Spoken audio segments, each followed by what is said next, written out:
पुरी जिला अस्तरंगरे दलित परिवार को अत्याचार सीमा लंघिला।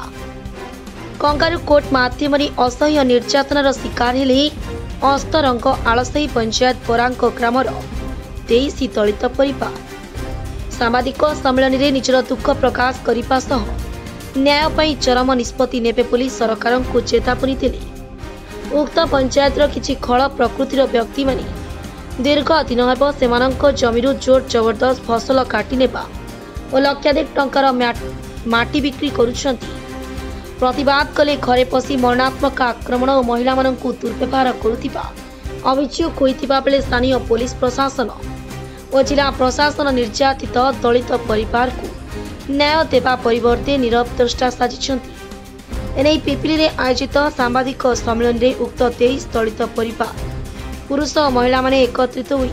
सेमानंक समस्या उपरे उपस्थापन करिसेंती। विशेषकर राज्य सरकार पक्षरु एही दलित परिवार मानंकु चाष करिबा पई प्रति परिवार को 1 एकर जमी जोगाई दिया जाइथिबा बेले एही चाष जमी रे स्थानीय अंचलर किछि खल प्रकृतिर लोक माने सेमानंक चाष जमीरु फसल काटी नेबा सहित माटी ताड़ी नेउछंती। बारंबार एने अभियोग कले मध्य प्रशासनिक स्तर रे एमानंकु कौनसी सहायता मिल पारु नाही बोली अभियोग करिसेंती। एपरिक मान्यवर हाईकोर्ट को निर्देश को मध्य सेमाने बेखातिर करुथिबा अभियोग आनिछंती। एने स्थानीय पुलिस प्रशासन निष्क्रियता जोगु खल प्रकृतिर लोकंक अत्याचार दिनकु दिन बढ़ी पारे लागिछि। तेबे एही दलित लोकमानंकु न्याय पई सहयोगर हाथ बढ़ाइछि जातीय दलित आदिवासी माइनॉरिटी महासंघ। संगठनर शताधिक महिला और पुरुष एने राजरास्ता प्रतिवाद करिबे एवं बेला पड़िले पदयात्रा नवीन निवास जीवे बोली संगठनर राज्य सभापति विजय सेठी चेतावनी दैछंती। तेबे आगामी दिन में अस्तरंग प्रशासन उपयुक्त तदंत करी दलित लोकंकु न्याय प्रदान करंतु बोली से दाबी करिसेंती। राज्य सरकार और जिला प्रशासन एमानंक समस्यार समाधान न करी आगामी निर्वाचन में समूह भोट वर्जन करिबे बोली दलित लोक माने धमक दैछंती। आमर गाँव असुविधा कौन आमर जमी आम 5 वर्ष है आम जमी चाष करुँ जदि चाष कर सी हूँ बेहरा जदि बेहरा आम जो 23 जन भाग को करुचु सी आम धान करू माने हल करुँ कादु सब करुँ रुआ रुई सार औषध सब पकाऊँ सी आमको बाड़िया पिटा कर बेध घोड़ा गई कहीं आमको विभिन्न प्रकार सदासदी करी आम धान को काटिक नहीं पलि जाऊँगी। आम सब वर्ष से नौ आम सब वर्ष एमती करुँ जदि कर आम थाना एतला देलु आम थाना एतला देलु सी आम एतलार किसी उत्तर आमको देलेनी जदि न नेले आम से संगठन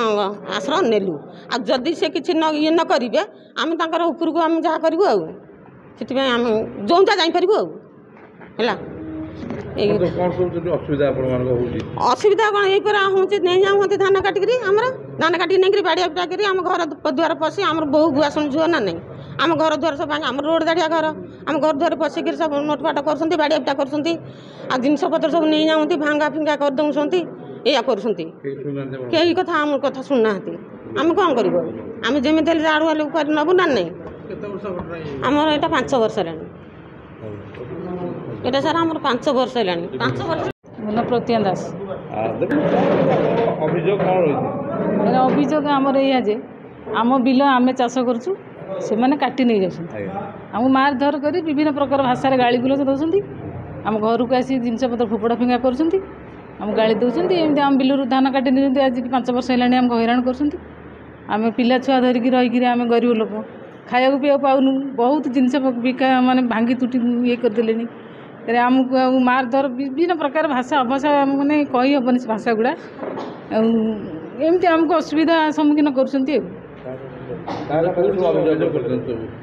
थाना जनईचु थाना वाला भी सेमती विशेष शुणुना कोर्ट को जाइलु कोर्ट भी सेमती ये कले हाईकोर्ट जाइए हाईकोर्ट जहाँ विचार करेंगे न शुणा गले आम माने बहुत दूर को जापर कहीं आम जमी पाइबा आम चेष्टा करें जिते दूर को जावाक चाहिए भी आम जापर।